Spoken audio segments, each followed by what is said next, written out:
Hai Sobat Melalak Binus TV, Assalamualaikum. Nah, dari Pulau Penang, Media Kreatif Indonesia atau MKI dan Malaysia Health Travel Council atau disingkat dengan MHTC mengajak kita bergerak ke Kuala Lumpur. Namun sebelum berangkat, kita sarapan dulu nih.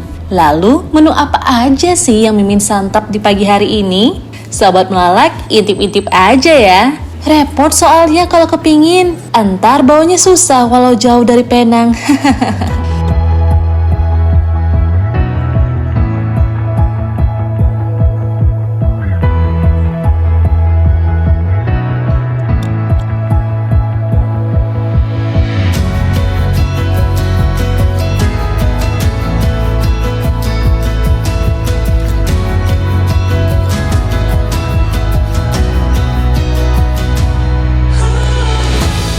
Setelah kenyang, kita lanjut bergegas menuju kota Kuala Lumpur. Perjalanan dari Pulau Penang ke Kuala Lumpur menempuh waktu sekitar 5 hingga 6 jam melalui jalur darat atau berjarak 359,5 km.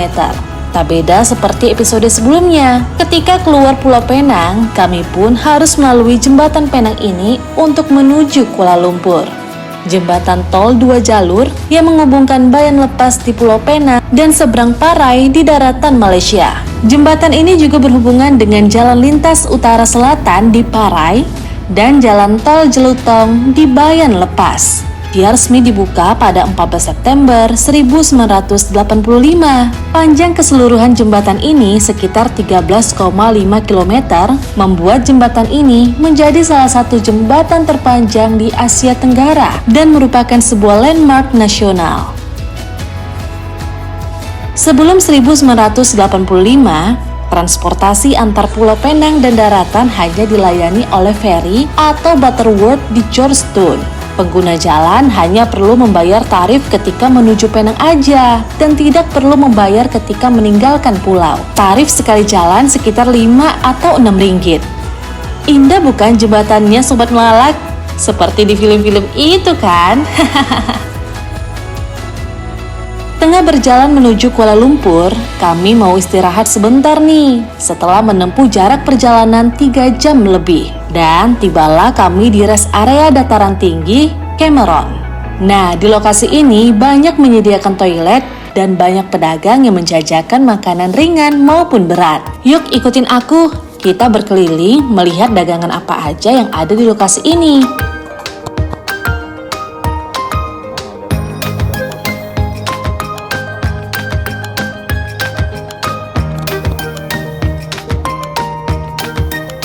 Gak beda jauh dengan di Indonesia, kebanyakan di tempat persinggahan selalu banyak pedagang yang memanjakan mata pengunjungnya dengan jualan. Bedanya di Indonesia lebih ke modern, atau pedagang sudah disekat dengan bentuk toko, baik itu dalam bentuk kafe maupun minimarket. Sedangkan di dataran Cameron, pedagang banyak menjajakan dagangannya seperti di pasar atau bazar makanan. Lihat nih, saya menyambangi deretan pedagang buah. Gak beda jauh dengan di Indonesia, buahnya rata-rata sama, hanya penyebutan dan namanya aja yang berbeda. Seperti jeruk yang besar-besar ini, kalau di Indonesia namanya jeruk Bali, namun di Malaysia namanya limau Bali. Dan segala bentuk keluarga jeruk di sana dinamakan limau. Saya pun tertarik mencoba membeli 1 porsi rujak dan sekantong kerupuk lekor. Mau tahu rasanya?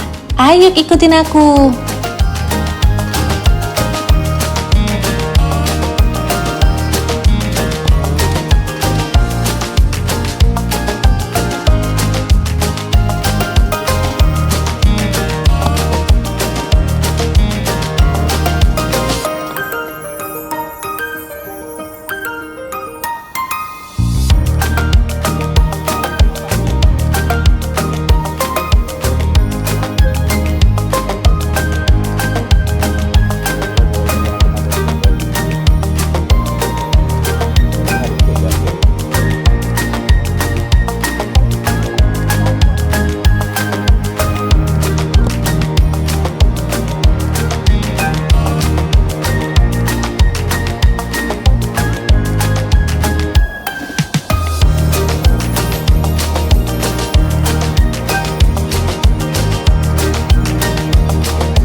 Nah, pertama aku akan mencoba rujaknya dulu.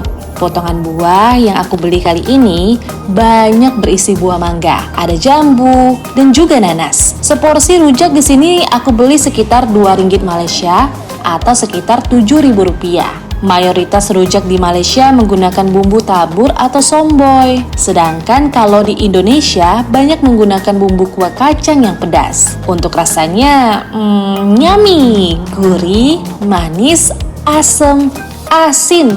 Enak deh pokoknya. Lalu saya mencoba kerupuk lekornya. Melihat teksturnya, sekilas lekor basah ini seperti kapal selam atau empek-empek Palembang.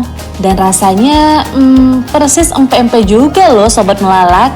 Rasanya tidak jauh beda, dan tentunya ikan yang digunakan juga sama, yaitu ikan tenggiri. Namun corak bumbu dan rasa ikannya di sini tidak terlalu mencolok seperti kapal selam atau empek-empek Palembang Sobat Melalak.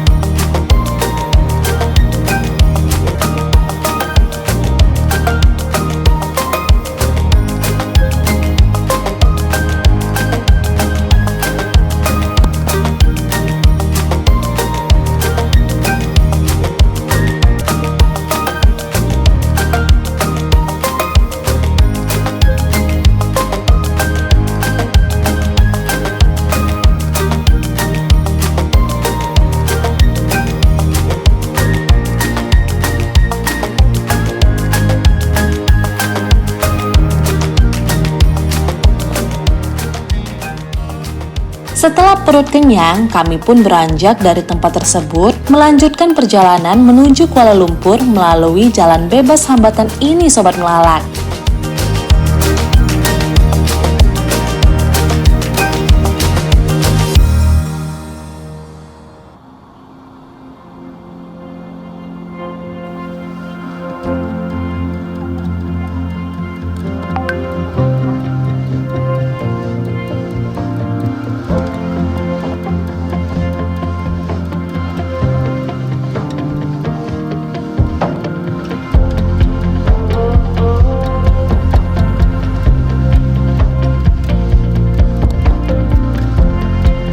Sepanjang jalan, aku melihat banyak sekali bangunan-bangunan pencakar langit maupun gedung-gedung apartemen. Ini dikarenakan kebijakan pemerintahnya untuk meminimalisir pembangunan rumah-rumah warga yang banyak memakan lahan terbuka hijau.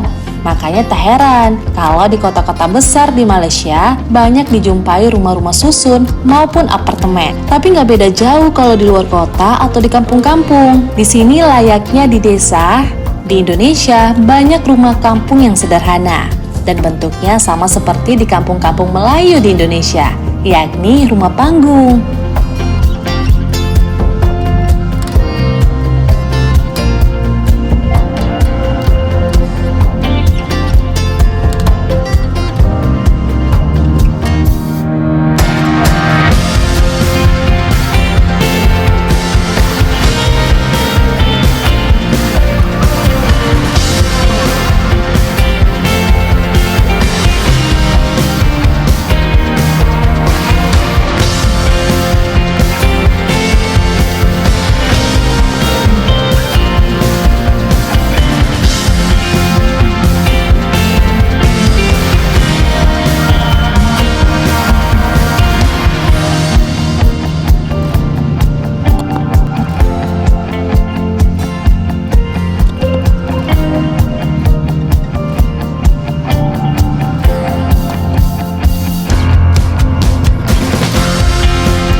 Nah, tibalah aku di kota Kuala Lumpur. Lokasi tujuan pertama aku adalah kantor MHTC Malaysia.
dan jreng.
Triliun ringgit Malaysia atau 1,4 triliun rupiah.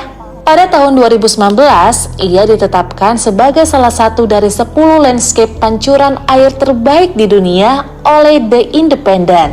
River of Life terletak berdekatan Masjid Jamik Sultan Abdul Samad dan merupakan titik pertemuan antara dua sungai, yakni Sungai Kelang dan Sungai Gombak. Sungai Kelang mengalir melalui kawasan-kawasan di Kuala Lumpur dan Selangor, kemudian Sungai Melaka. Sementara Sungai Gombak terletak antara sungai utama di Lembah Kelang. Ini bermula sebagai proyek pemulihan Sungai Bandar, yang mana kerjaan Malaysia melaksanakan proyek ini untuk membentuk Sungai Kelang dari sungai tercemar kepada tali air dengan nilai komersial. Keseluruhan proyek dibagi kepada beberapa komponen: pembersihan sungai, penyucian sungai, serta pengkomersialan dan wisata. Program ini menghabiskan waktu 7 tahun sampai selesai, menelan belanja kira-kira 4,4 bilion ringgit Malaysia dan meliputi kawasan seluas 781 hektar dan 63 hektar badan air. Usaha itu membuahkan hasil karena sungai ini kini menjadi daya tarik bagi pelancong. Yang terkenal dari tempat ini adalah kafe di tepi sungai di sepanjang tebingnya. Jalur berbasikal dan air mancur menari bersama dengan pertunjukan cahaya malam yang mewah yang menjadikan air menjadi biru.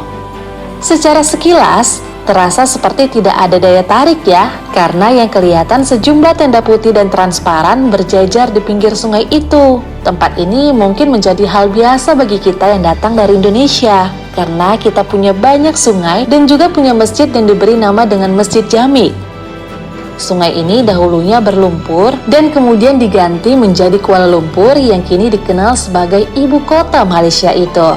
Seperti yang dikatakan sebelumnya, bahwa secara sekilas seperti tidak menarik, namun tempat ini ternyata menjadi tempat yang menarik bagi banyak wisatawan yang datang untuk berwisata ke Tanah Melayu ini, apakah dari Asia maupun dari Eropa.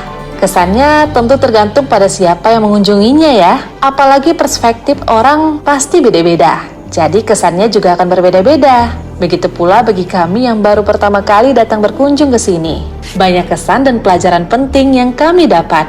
Walau kesan pertama ketika masuk memang terasa seperti biasa saja, namun ketika sudah masuk ke lokasi, muncul berbagai nuansa keindahan dan nuansa sejarah tentang Malaysia. Ada banyak hal yang menarik ketika kita masuk ke dalam taman ini. Sungai merupakan kehidupan yang telah memberikan nafas baru kepada lebih dari 10 km kawasan pinggiran sungai di sekitar pusat kota Kuala Lumpur. Jadi, sungai adalah bagian dari sejarah Kuala Lumpur. Dengan demikian, pemerintah Malaysia membuat proyek Sungai Nadi Kehidupan tidak sia-sia. Karena ketika kita datang ke tempat ini, ada banyak pelajaran yang bisa kita dapat. Apalagi bagi kami, keluarga yang menjadikan perjalanan ini sebagai traveling literasi Sobat Melalak. Pemerintah Malaysia bisa menjadikan sungai itu sebagai proyek pendidikan bagi masyarakatnya. Ya, The River of Life Project atau Proyek Sungai Nadi Kehidupan merupakan proyek yang sangat mengajarkan rakyatnya untuk menjaga ciptaan Allah. Karena dengan menjaga ciptaan Allah, kita akan mendapatkan banyak keuntungan dari sungai itu. Buktinya setelah proyek ini ada, banyak wisatawan yang datang dan membawa keuntungan ekonomi. Proyek Sungai Nadi Kehidupan tersebut juga menjadi laboratorium untuk belajar memiliki sungai yang bersih dan indah. Tempat ini juga bisa menjadi madrasah atau sekolah yang mengajarkan hidup bersih. Apalagi pemerintah Malaysia sendiri menyediakan fasilitas dan amaran yang jelas yang bahkan bisa dibaca oleh anak-anak. Wajar aja sih tempat ini selalu bersih dan asri. Tentu saja banyak sekali pelajaran yang bisa dipetik dari objek wisata The River of Life yang terletak di jantung kota Kuala Lumpur ini. Boleh saja kita kagum, apalagi dalam ingatan pasti masih terkenang.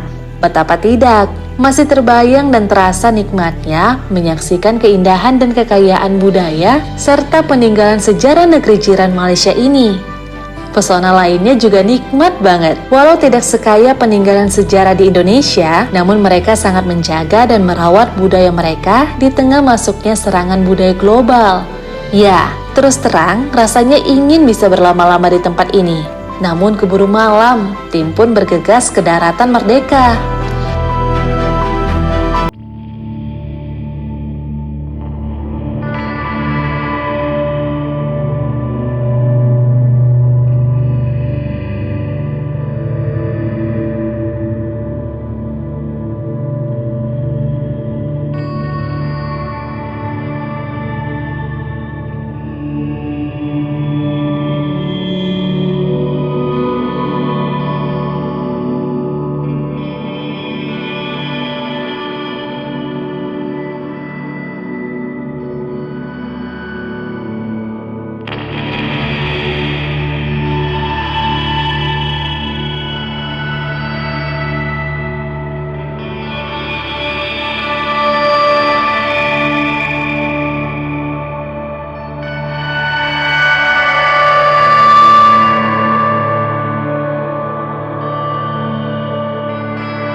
Dataran Merdeka atau Lapangan Merdeka terletak di Kuala Lumpur, Malaysia. Lapangan ini berada di depan bangunan Sultan Abdul Samad. Di tempat ini, bendera Union Jack diturunkan dan bendera Federasi Malaysia dikibarkan untuk pertama kalinya pada tengah malam tanggal 31 Agustus 1957. Sejak saat itu, Dataran Merdeka menjadi tempat dirayakannya Parade Hari Kemerdekaan. Dataran Merdeka terletak berhadapan dengan Abdul Samad Building. Di sekitarnya terletak KLCC Gallery, perpustakaan tempat yang menarik, cocok untuk jalan-jalan sendiri atau bersama teman, keluarga, dan pacar mungkin. By the way, Dataran Merdeka ini juga berlangsung kegiatan tablik akbar Ustadz Abdul Somad beberapa waktu lalu loh Sobat Melalak. Lokasinya gampang banget dicari, tinggal turun di LRT Station Masjid Jamik, terus jalan kaki deh. Di sekitar tempat ini banyak tempat-tempat bersejarah, bangunan-bangunan yang bagus untuk foto. Kalau minggu pagi selalu ada car free day loh.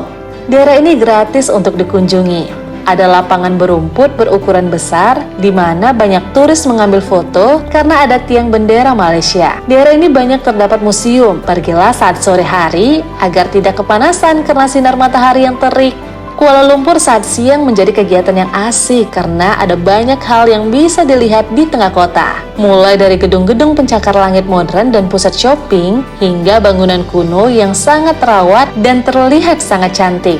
Kawasan bergaya kolonial di dataran Belanda bisa dijelajahi dengan berjalan kaki saja. Hal yang paling menarik bagi saya dari kawasan Dataran Merdeka ini ada di seberangnya. Bangunan kuno peninggalan kolonial Inggris berjejer di seberang Dataran Merdeka. Yang paling mencolok dan terlihat sangat menawan adalah bangunan Sultan Abdul Samad. Bangunan ini bergaya unik dengan menara jam di puncak kubah. Ada juga beberapa kubah khas masjid yang terpasang di bagian gedung depan. Bangunan Sultan Abdul Samad sebenarnya berfungsi sebagai gedung Kementerian Malaysia dan kantor pos. Bangunan klasik ini dibangun oleh S.C. Norman pada tahun 1897 dengan gaya arsitektur Mughal atau Moorish. Bangunannya yang dilengkapi dengan menara jam dan berwarna krem menjadi spot foto favorit para turis, termasuk aku loh. Kawasan di sekitar bangunan ini juga sangat bersih, termasuk trotoarnya, sehingga siapapun yang melintas merasa nyaman. Di sebelah bangunan Sultan Abdul Samad berdiri bangunan kolonial lainnya yang ternyata adalah National History Museum atau Museum Sejarah Nasional dalam bahasa Melayu. Bangunan museum ini tadinya adalah sebuah bank, tapi sejak tahun 1966 fungsinya diubah menjadi museum.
Pagi pun tiba, tim MKI dan MHTC langsung membawa kami ke salah satu rumah sakit serasa mall. Ya, rumah sakit pertama yang kami kunjungi di Kuala Lumpur ini adalah Prince Court Medical Center.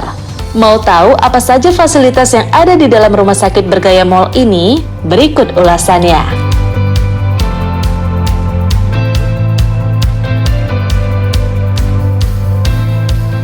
Prince Court Medical Center adalah rumah sakit di Kuala Lumpur yang memiliki 6 pusat keunggulan yang didukung dengan lebih dari 150 dokter spesialis senior dan 270 bed rawat inap.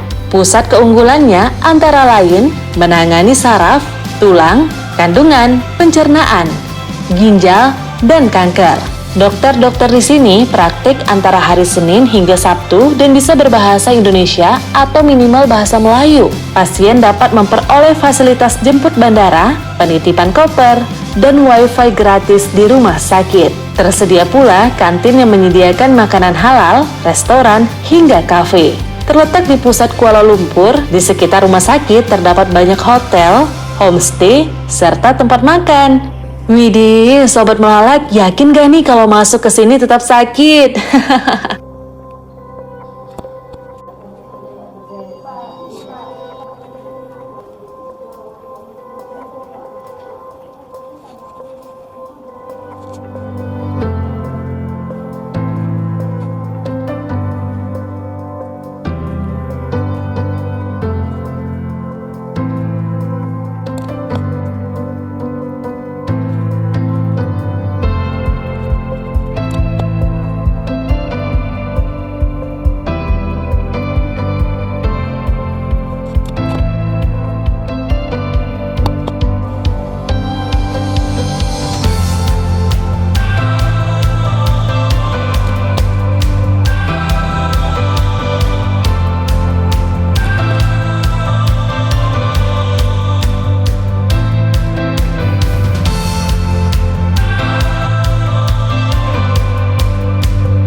Nah, puas berkeliling menikmati sajian fasilitas yang dikenalkan di rumah sakit ini, kami pun diajak makan di salah satu kafe yang ada di rumah sakit ini.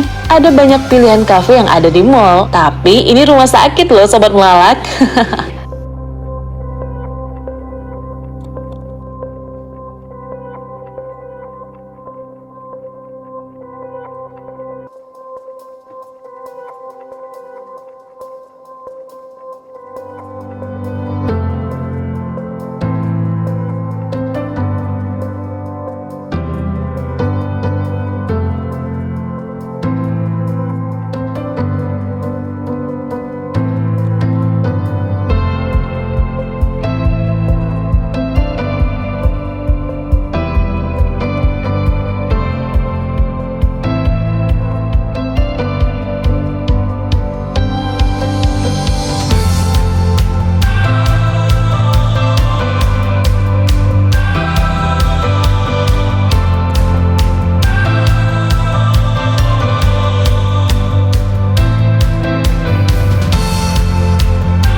Oke, kita coba pesan makan nasi ayam ya. Di sini beberapa restoran maupun kafe menjual nasi ayam dengan potongan yang sangat besar. Auto kenyang deh pokoknya.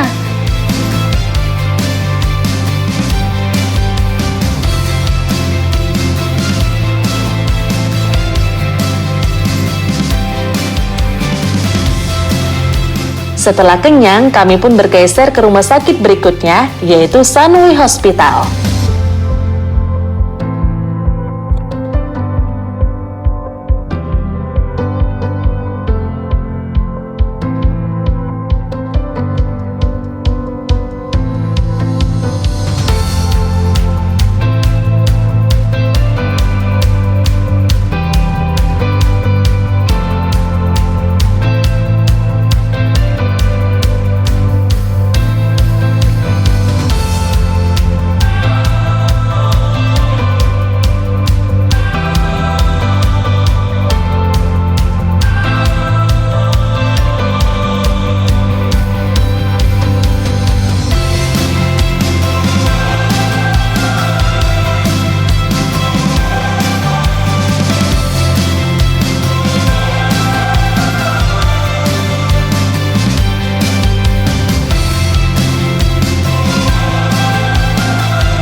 Sunway Hospital juga bagian dari MHTC loh Sobat Melalak.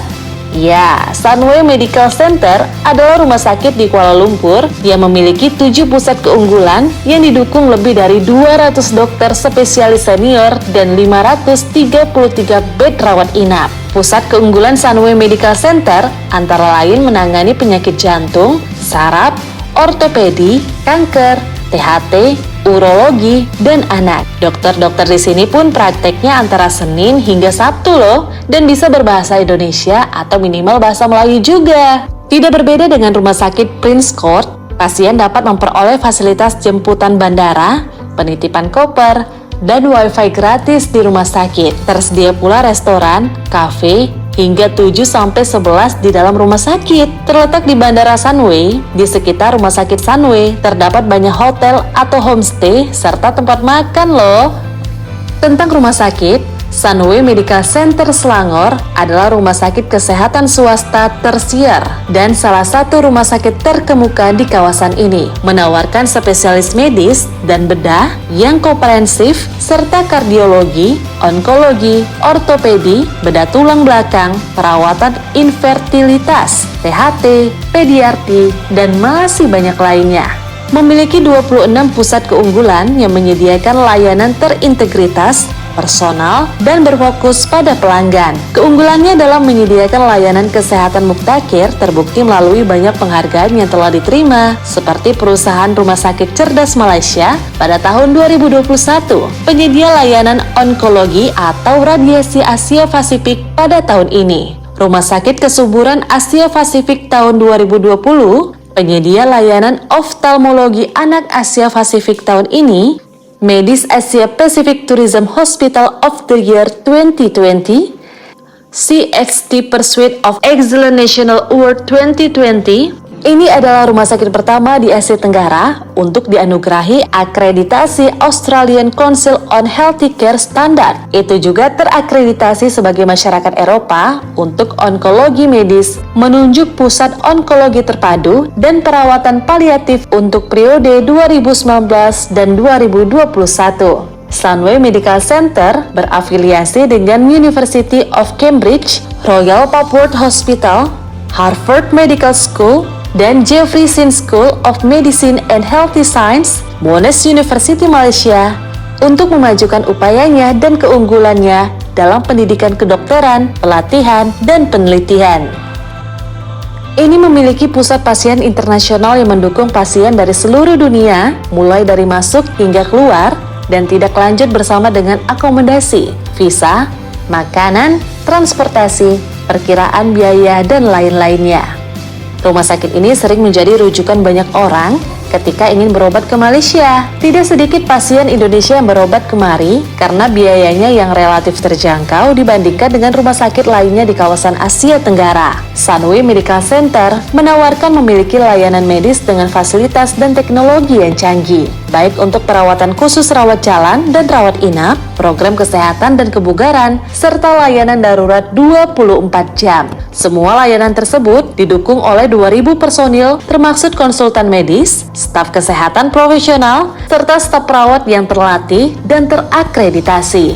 Untuk melayani pasien internasional dengan lebih banyak lagi, rumah sakit ini juga telah melakukan perluasan dengan membuka pusat kanker dan bedah radio dan pusat kedokteran nuklir. Sunway Medical terletak di pusat kota Malaysia, sehingga lokasinya sangat strategis. Ada banyak hotel dan pusat kuliner yang lokasinya berdekatan dengan rumah sakit ini. Beberapa hotel yang lokasinya berdekatan dengan Sunway Medical Center, yakni Sunway Restoran Hotel dan Spa, yang memerlukan jarak waktu tempuh hanya 8 menit jalan kaki aja loh Sobat Melalak. Lalu ada pula Sunway Pyramid Hotel yang bisa kamu tempuh hanya dengan 10 menit berjalan kaki. Akses menuju bandara juga sangat mudah karena dekat dengan Bandara Internasional Kuala Lumpur. Duh, keren-keren banget ya rumah sakit yang ada di Kuala Lumpur ini Sobat Melalak.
Nah, dari Sunway Hospital, MXTC membawa tim makan nasi lemak yang ada di Kampung Bahru, Malaysia. Tak jauh dari rumah sakit Sunway, kurang lebih 15 menit lah dari perjalanan, kamu bisa tiba di salah satu warung nasi lemak yang terkenal di Kampung Bahru ini. Mana lagi kalau bukan nasi lemak Wanjo. Nasi lemak ini telah beroperasi lebih dari 55 tahun. Nasi lemak Wanjo dahulu dikenal sebagai nasi lemak Mak Wanjo. Boleh dikatakan antara nasi lemak yang paling populer di Kuala Lumpur. Bagi kamu yang tidak menyukai sambal yang pedas, nasi lemak Wanjo ini memang sesuai untuk kamu dengan sambal yang mempunyai rasa pedas dan manis. Tapi nasi lemak ini memang cukup flavorful apabila dimakan dengan lauk-lauk yang dihidangkan seperti limpa, sambal sotong, ayam goreng, dan banyak macam lagi.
Setelah perut kenyang, aku mencoba berkeliling jalan kaki di sekitar kampung baru ini untuk mencari jajanan yang akan aku santap malam nanti di hotel.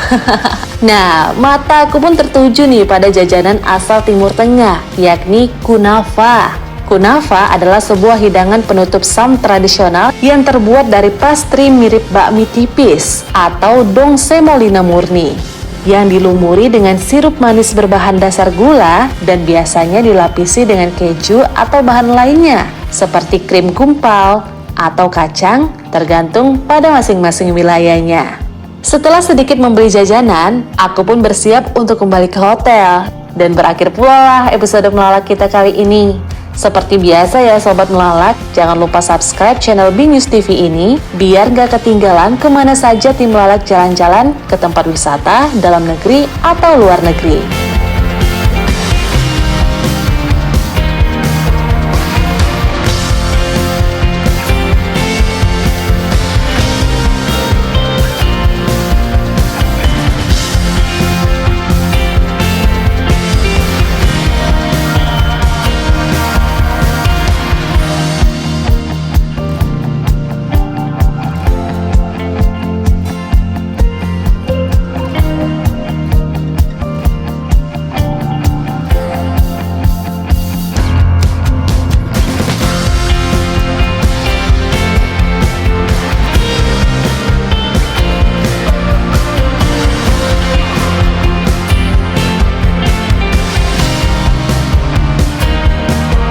Nah, di episode berikutnya, tim akan bergeser ke negara tetangganya nih, yakni Singapura. Seperti apa ya keseruannya? Nantikan episode mendatang ya. Selamat jalan-jalan. Assalamualaikum Sobat Melalak, dan sampai jumpa.